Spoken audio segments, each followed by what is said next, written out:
রাতে ঘুমানোর আগে বিছানায় শুয়ে এই ছোট্ট দোয়াটি পড়ুন।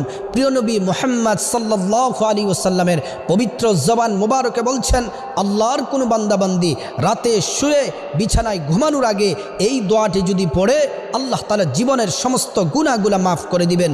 দোয়াটি হলো, লা ইলাহা ইল্লাল্লাহু ওয়াহদাহু লা শারীকা লাহু লাহুল মুলকু ওয়া লাহুল হামদ ওয়া হুয়া আলা কুল্লি শাইইন কাদির ওয়া লা হাওলা ওয়া লা কুওয়াতা ইল্লা বিল্লাহ সুবহানাল্লাহি ওয়ালহামদুলিল্লাহি ওয়া লা ইলাহা ইল্লাল্লাহু ওয়াল্লাহু আকবার।